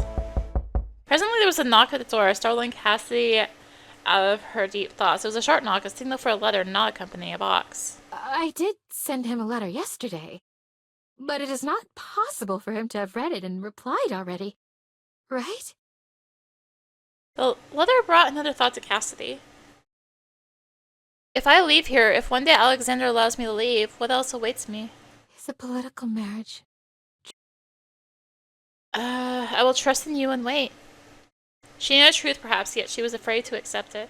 Without her love for her brother, her loyalty to her kingdom, she was nothing. Alexander, I trust that you will do what's best for me and for Veromir. I will await your decision. She could not think of Eowyn, however, without feeling a twinge of guilt. She let out a long sigh. Her thoughts had taken on a not-so-merry chase. If I dwell on these thoughts, there will be no end to them. She brewed herself a cup of tea to calm her nerves and began reading a new book. From time to time, her eyes went somewhat nervously to the window. And so evening fell. Cassie was sitting on the divan, enjoying a warm cup of tea as she read the latest book her brother had sent her. It was a darker tale that she was accustomed to, the tale of a tragic young mermaid. It seemed to be a fairy tale from a faraway land. Certainly, Veromir had simpler, happier stories. Perhaps those were the only ones she had been allowed to learn. Goodness! Every step she takes feels like walking upon knives? How dreadful! How could this author be so terribly cruel? Suddenly, the front door to the cottage swung open without knock or warning. Cassie dropped her book in alarm. There was something dreadful standing in the doorway. Monster. Cassidy muttered this under her breath, overcome by fear and awe. It is not safe here. Yet no matter the appearance, Cassidy would never mistake that voice. Elodious, she had found it not long ago. Beautiful, she had thought it spare until this very moment. She'd be hard-pressed to describe Eowyn as beautiful now. What did you say? There is a large army approaching from the east. They wear your colors. Alexander. Cassidy could not help but gasp. The monster nodded. I am afraid so. You must away with me. Cassidy bit her lip. Alexander would not harm me. If anything, they must be here to protect me. From this monster! Yes. Yes, of course. Quickly grasping the situation, the ex-princess calmed herself and tapped into her many years of diplomacy lessons. I will come right away. Then... Would you mind waiting for me outside? I will gather my things quickly. Yes, I won't be but a moment. of course. The monster turned and left through the still open door, its movement slow and measured as always. As soon as Elowen was outside, Cassidy flew forward and slammed the door shut. Cassidy. Ignoring Elowen's sad, feeble voice, Cassidy locked and bolted the door. For good measure, she dragged a divan in front of it. The door shook as Elowen tried to enter, but it would not give way. Why? How can I possibly heed the words of a monster? Who knows what you will do to me once you have me outside? She must be a demon, here to corrupt me. It is just as Alexander said to the barons. I allowed your beauty, your charm to corrupt me. I have sinned. I sin no longer. Why? Be gone, monster! Darken my doorstep no more! Elowen said nothing in reply. But then, wordlessly, the monster ambled towards the windows. Oh no! I didn't think about blocking those! But the monster made no move to enter forcefully. It just stood there with the same blank look on its face. In some ways, Cassidy felt that was worse. And the night passed like that, with Cassidy pressed against the door in fear of and Elowen standing in place still as a tree. Watching. Eventually, after what felt like a lifetime, the sun rose. It's finally morning. If the army truly is coming, I wish they'd get here sooner. The day breaks. Cassidy looked to the window in alarm. Could it be that Elowen hadn't slept either? Elowen stood there, still, looking even more haggard than she had the night before. The monster's gaze was unfocused, it seemed not to be looking at Cassidy, but rather through her. Borrow the art. I have failed.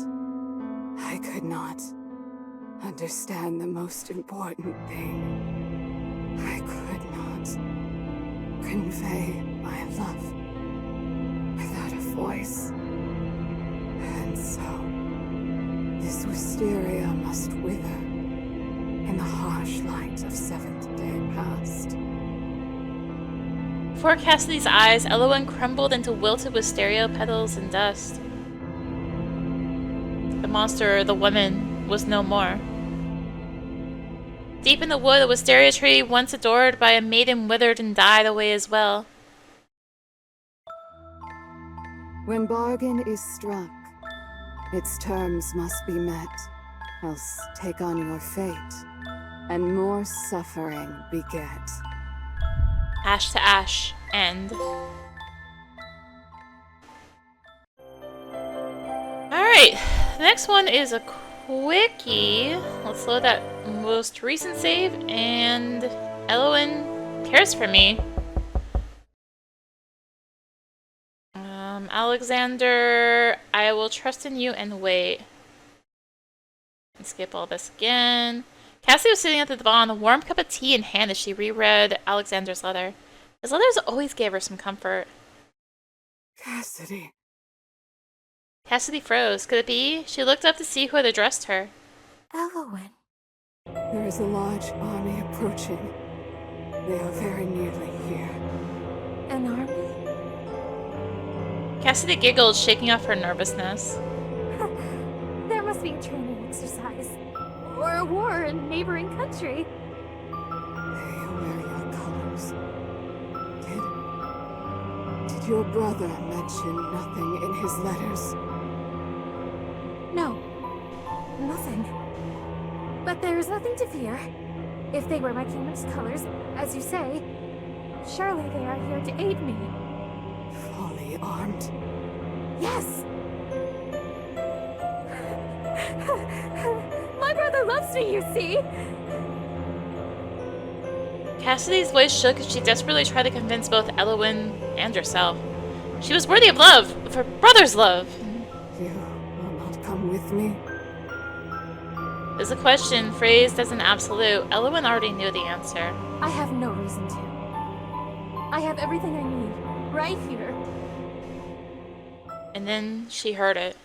The awful sound of steel boots trampling the flowers. The forest. She, who had been present for any number of military training exercises, could not mistake the sound of an army's march. But even Cassie could not have predicted who would be leading them. First emotion she felt was pure joy. She was happy to see her brother once more. It's weirdly cut here. I thought that we could never meet again, but here he is. Alexander's eyes flicked over to Elowen. Without even attempting to mask it, he looked her over from head to toe. Did not look at all pleased. You are continually surprising me, sister. Sent into exile, and yet you continue to repeat your same sins. You are mistaken! I believe not. I trusted you once. You could have told me anything and I would have believed. But you have chosen to repay my love with dishonor time and time again. You are a danger to our kingdom, an exploitable weakness. Worse, you are a sinner of the highest order. Alexander! Tempt me not into sin. I am deaf to your honeyed words. As your brother, as the one who entered this world with you, it falls to me to remove you from it. This is the last act of my love. No! Elowen reacted faster. With superhuman speed, she rushed in front of Cassie to shield her from her brother's sword. But despite his delicate looks, Alexander was skilled with the blade. All Elowen's attempt earned her was the privilege of being impaled at the same time as the former princess. The sword pierced through both of them. As her consciousness faded, Cassie watched Elowen's body dissolve into dust and withered petals. Wisteria petals. So you tempted even a forest spirit with your salacious ways. But such demons do not have souls. She cannot follow you. Worry not, dear sister. One day I will join you and we shall never be parted again. She could not tell if what she felt was despair or ecstasy. They say that love is blind. Yet clearly I saw you. You say that you loved me. But that was never true. So it would seem, my dear, that blind love is deaf, too. Too late into your arms. End. Alright. That is ending 4. For the next one, we are just going to hit new game. And skip on forward. There'll be like little blips of audio through this. Sounds real, how can that be? Some of these we've definitely seen before. She must have had a bad experience. They expect... And next option... I was only trying to embarrass... it's not necessary. I don't understand what you mean. I certainly don't think you're frightening. Oh, your earlier words seem to suggest otherwise. I was merely... Oh, never mind. How confusing you are. Still, how curious it is for us to be meeting here again. You come here often? Oh, okay, we're back into... We've already heard this.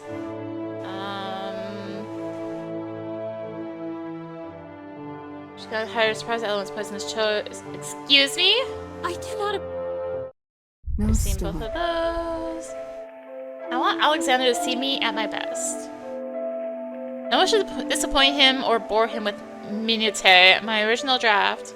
She sighed, recalling the contents of the now ripped-up pages.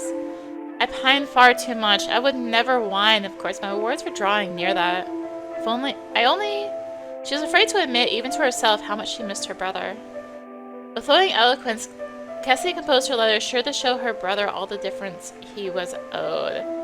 Letting me find you well, utterly depressed, awaiting your next letter. My days here are so dull, you see, I eat, sleep, and read books. The only thing that has brightened my day has been the acquaintance of a young woman who lives nearby. I remember well your urgings to keep my presence a secret. I have not gone into a nearby town whatsoever, but it seems this woman lives alone, same as me, and we are not so close, merely acquaintances. Surely you will not deny me all human contact. You are always in my heart. For you alone I pine and weep. I long to be home with you again. She cannot for a moment forget the person responsible for her comfortable living lifestyle now. Please never forget your poor sister who loves you so much. Done. Sunset. Finally, she gave the front of the envelope a kiss before addressing to Alexander. She then stretched her arms above her head. Alright. And we're on to the eating. Wonder why she does not eat. My brother put me here for my own safety. She took a deep breath. When you called me Prince... Okay, it was like one line of difference there. Elowen's odd behavior, what a shock that was. And the delivery. How thoughtful. Suddenly Cassie heard a rustling nearby. She looked up from her letter and saw Elowen standing a few feet away. Elowen. Princess? I am no longer a prince. It is nothing. It would seem that I, too, am quite the fool. No chance. Poisonous. Are you sure? And why the hesitation? I soon long for... I'll have to be careful with the rest of my supplies. The next shipment is a while away yet. I cannot feast with Elowen too often. That being said, it is not as if she really eats when she's with me. She yawned and slowly pulled herself out of bed. With or without Elowen, she would have to get on with her day.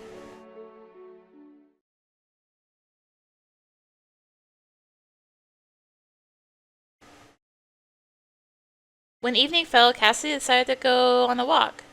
It felt stifling somehow to stay at home alone after the night she and Elowen had shared. Some exposure in nature will do me good. It would not do to dwell on my thoughts for too long. They are too liable to grow dark.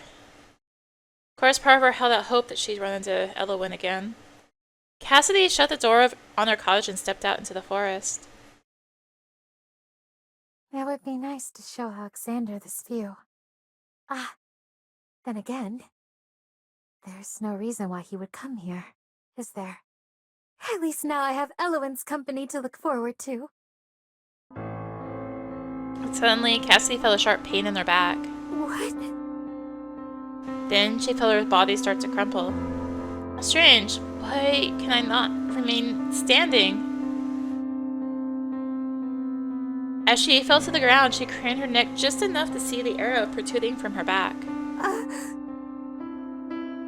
In the clearing just behind her, an archer, one who bore the color of Zaveramir. Your king sends his regards to his whore of a sister, who only played him false and toyed with his feelings. She had no time to process these hissed words.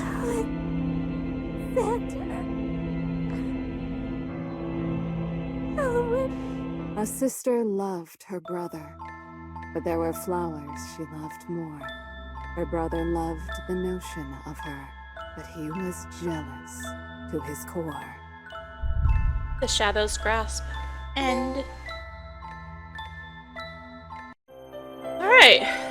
Back to loading those saves. We want to load this one. And did you ever truly love me, Alexander? And the rest of the story was lost to time. Did King Alexander completely erase his sister from history? What of the maiden Elowen? It would forever remain a mystery. Perhaps you too will soon forget. That one was nice and quick. Let's load here. Do we write a letter? No. Elowen, I wonder if she is there. And Elowen is strange. She cares for me. Alexander, did you ever truly love me? Evening fell. Oh! Cassie awoke suddenly from an impromptu nap. She frowned at the book in her lap, still open to the boring page she had left off on. I can hardly recall what the book is about. How unlike me. Yet she knew the reason. She was still distracted by thoughts of Elowen. It's evening now. I wonder, if I go into the forest now, might I... The front door suddenly burst open. Please, pardon my intrusion. An army is approaching. I do not like the look of them, and I fear for your safety. Despite her strange appearance, Cassidy knew it was Elowen immediately. Those piercing golden eyes, that long hair. She was alarmed, yes, confused, but the concern was clear on Elowen's face that any other face overtook any other questions she might have. She looks different, but that is her. Those eyes, there must be some real danger. Surely there is some reason for the way she looks. I'm certain she'll tell me, but for now... All right.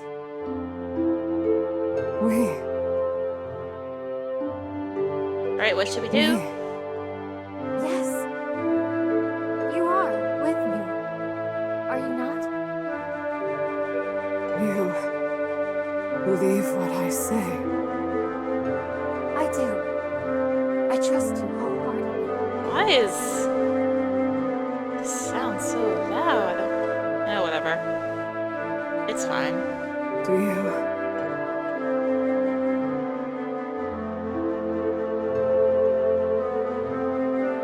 Elowen's breast seemed to hitch, most probably from the fear she felt. Then nervousness permeated her entire being. Cassidy noticed this, and having noticed, there was no way that Cassidy could fear Elowen, no matter how she appeared. Do you love me? It was not the response Cassidy expected. But deep down, she knew that this was no time to hesitate, to demur. Cassidy looked Elowen straight in the eye. Yes. I love you. It's important that Elowen know that. I see. And so the frog has turned back into a dashing prince. Cassidy smiled warmly. Now will you finally tell me what is going on? Oh, the army. No, not that. About you. Yes, you deserve an explanation. I was, until but a few days ago, a wisteria tree. The same one you often visited. I have lived in this forest for hundreds of years, mostly alone. At some point I developed a spirit. I was able to observe the beings that passed through my life. Many humans came and went. I was lonely, but I was all right with the way things were. I was a tree. They were not. I was not to interfere in their lives. What changed? You and your silly ranting, your singing, awkward couplets. That sad look you got in your eyes as you gazed at the horizon. Okay, I do need to turn down that music. It's exceptionally loud compared to the talking. I was smitten. Even after you realized that I wasn't so dainty as you believed? Yes. Perhaps I came to love you even more for all your flaws. Though I do not see them as such. I had to speak with you. I had to become human and be with you. I was consumed by that wish. And then one night, a little voice whispered to me, "Will you strike a bargain with me? If you fulfill the conditions, you can become human." Who was it that whispered to you? I'm not sure. A god, perhaps, or a demon. It mattered not. I took the bargain. I was given 7 days. In 7 days, if you fell in love with me, I would become like you. But in that time, I was neither tree nor human. I was not given human emotions. My human-like legs caused me great pain. With each step, it felt as if I was treading upon knife points. And Every morning I needed to take in the purest of sunlight to survive. Ah, that's why I never saw you in the morning. Yes. Cassidy was tempted to ask Elowen more, especially about the other side of the bargain. What would have happened had Elowen failed? But there was something in the way Elowen skirted that topic that told Cassidy not to ask. Perhaps it was better that she not hear. One day, when Elowen is ready, no doubt she will tell all to me. But there is something else still to consider now. Oh, you said that there's an army approaching. Yes. The morning after I spent the night with you. Suddenly, Cassidy too was embarrassed. That morning as I was leaving, I noticed a man crouched outside your cottage looking in. He must have been one of my brother's agents. This does not bode well. I am not certain that my brother will act so quickly. Perhaps, in their eyes... What did I listen, mister? With the barons? Perhaps, in their eyes, I have outlived my usefulness as a political pawn. Those soldiers may be coming to bring me back to the castle. By force if necessary. Oh dear. You do wish to return home, do you not? Cassidy laughed in self-derision. Had you asked me that a week ago, I undoubtedly would have said yes.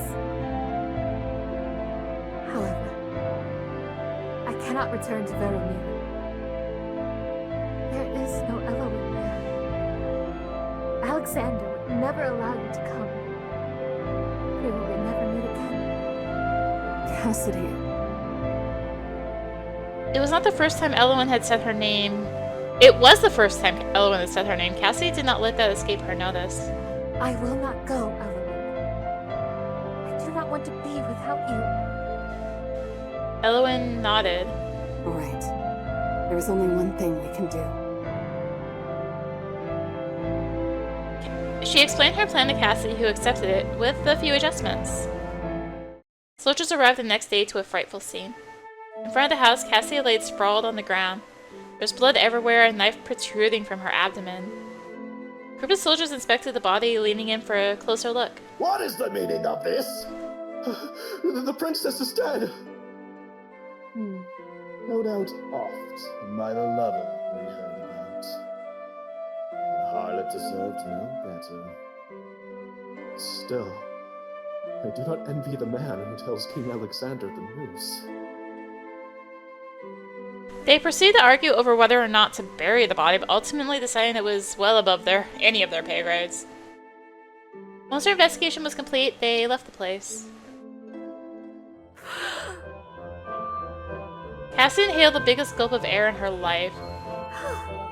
That was close. I thought my heart would stop.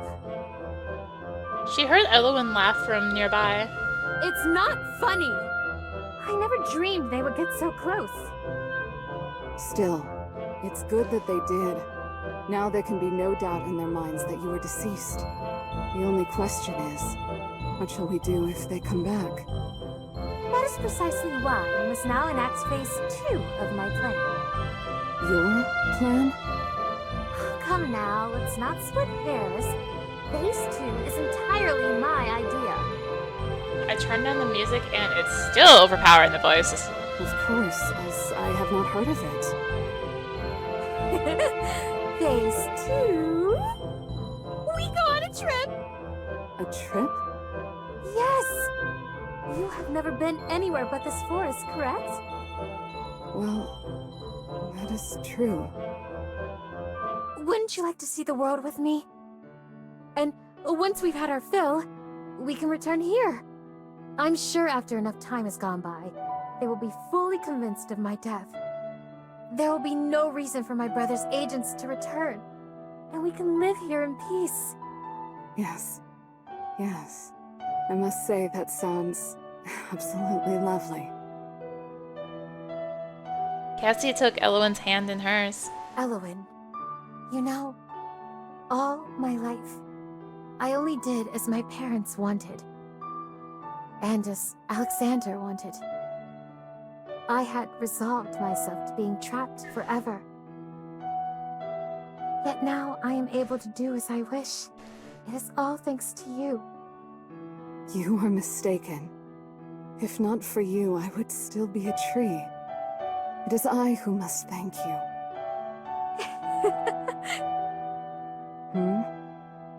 If we can argue about who is more grateful to have met whom, I believe we are happy indeed. Yes. Yes, you are right, my dear. So the two ladies set out on a grand adventure. They journeyed to distant lands, saw many new things, met many new people. It was the trip of a lifetime. Once they found themselves sated of the world and the travels were through. Are you quite sure that the recipe calls for these small peppers? I do not recall such a thing. I am sure, my love. Look. You can make as many adorable noises as you want. I shall not relent. One day you will have to get used to eating dishes with some spice. And no saying, only a kiss from you can relieve my sore tongue either. I would never! Though she was quite sure that she had. Actually enjoy the full art there. At least once or twice. Perhaps the two of them are still there now. Living happily ever after. Though we may journey many miles, I know well where my true home lies. By your side, where I remain, to watch with you every sunrise. Truly free. And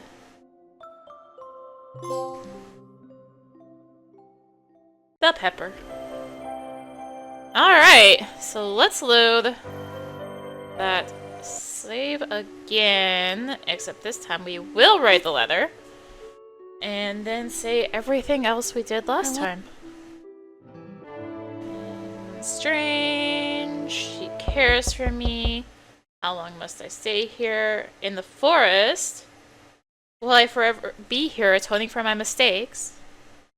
Alongside, evening fell. Cassie took a sip of her tea and then sighed. I've been dwelling on this all afternoon. Even so, she could not lie to herself about the source of her concern. I haven't seen Elowen in nearly 2 days. Such a short time, but it weighs heavily on me.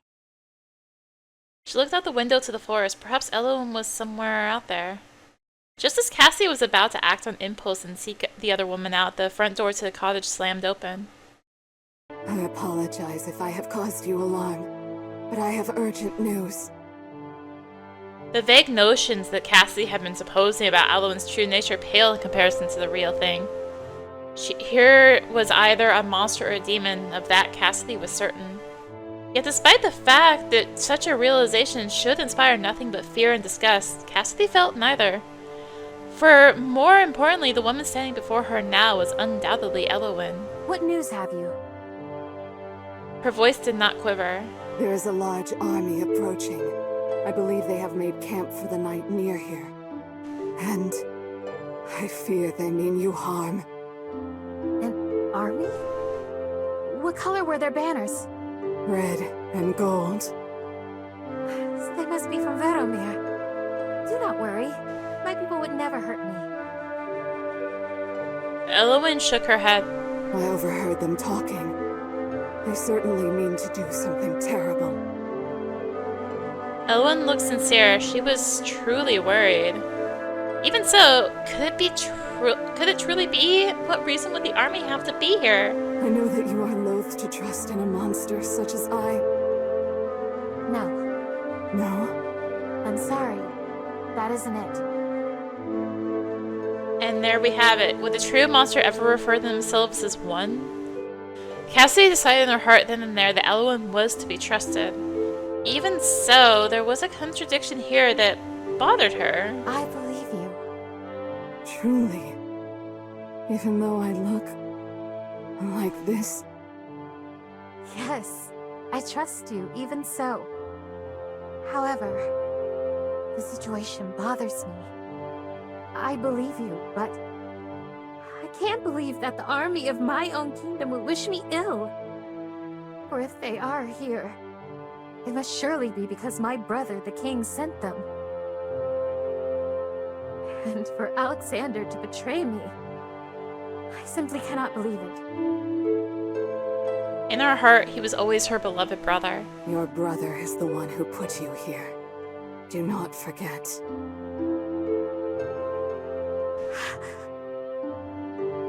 How could she have forgotten such an important fact? Cassidy hardly knew. No, I didn't forget. I simply grew accustomed to this life. You said that they are camped nearby? Yes. Then you... take me to them? Eowyn nodded grimly. I understand. Perhaps that will allow you to come to terms with everything. Even so, I do not relish the pain that doing so will inflict upon you. I am ready. Cassidy said, clenching her fists. The two women made their way through the forest. Not long ago, they wandered here together. Those had been such carefree days, feeling far more distant in the past than they had right now. Once this matter is dealt with, we will have those innocent days once more. Declaring so in her heart, Cassidy followed closely behind Eowyn. Soon, they reached the camp. Cassidy and Eowyn hid behind trees and in bushes as they approached, careful not to make their presence known. There were at least 24 soldiers camped there. Is this really such a good idea? It doesn't matter if it's a good idea. Orders are orders. But still... The soldiers were talking amongst themselves when a tall figure emerged from a tent. Cassidy would recognize the person anywhere. In her shock and anger, she gripped Eowyn's arm tightly. Eowyn turned to look at her. Your brother.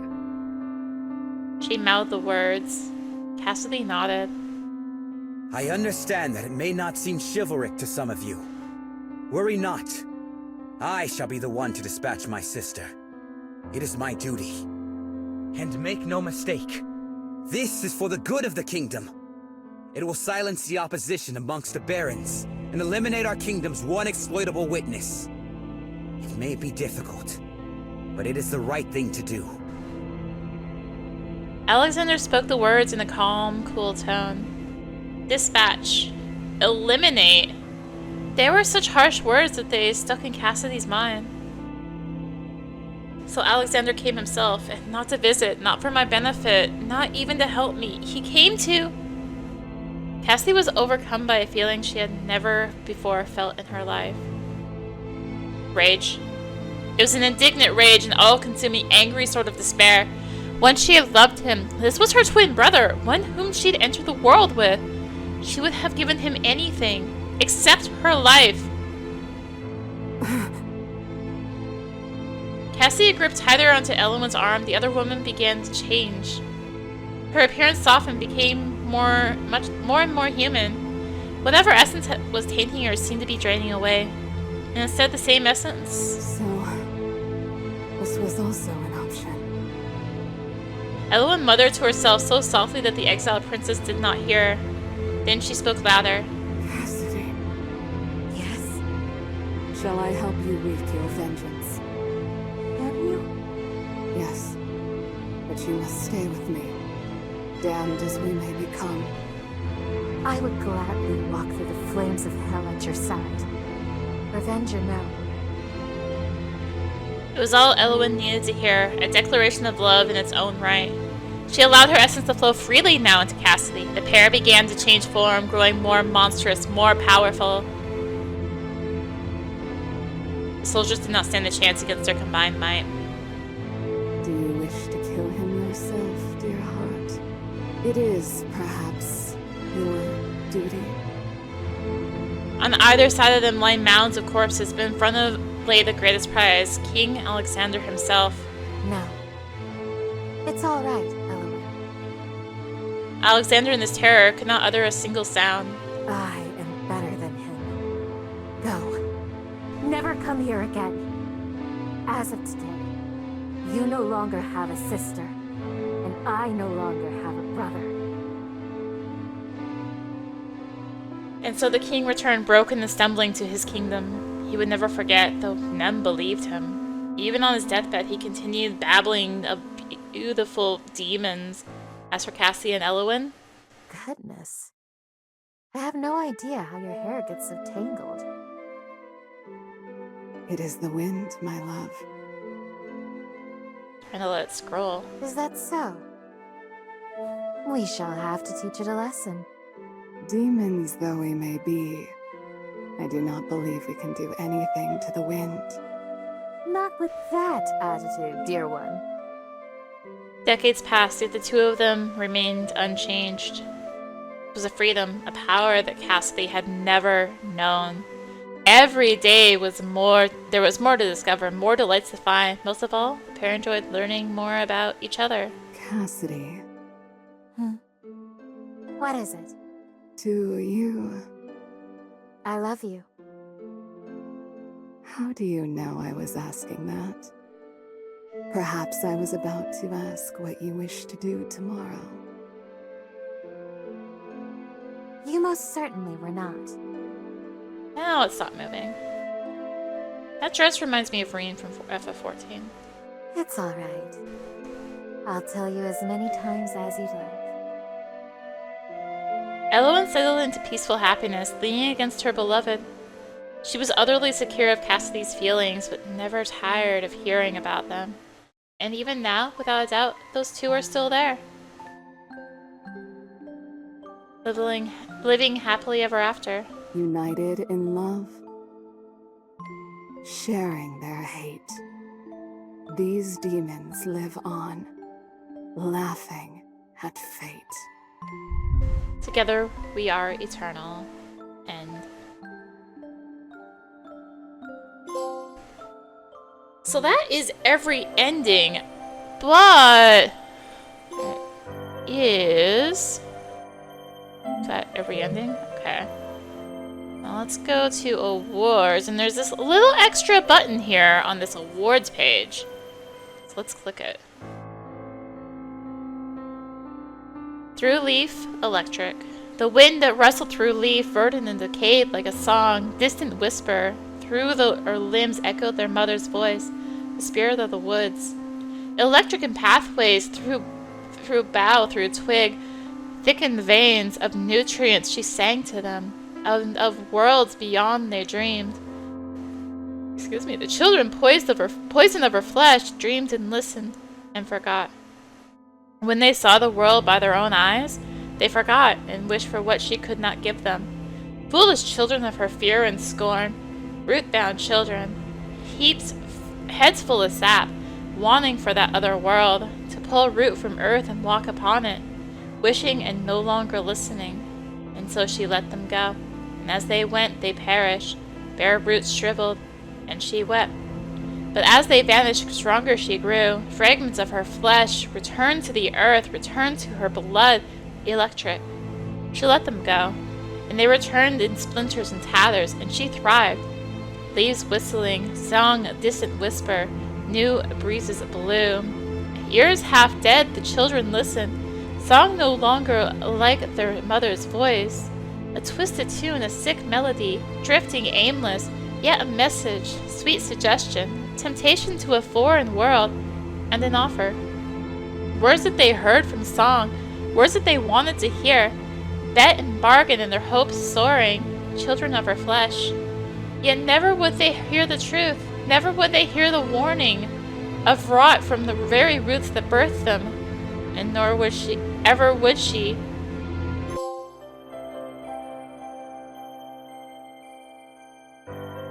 Okay. Well, that is all the endings without a voice, with skipping of the repeat dialogue.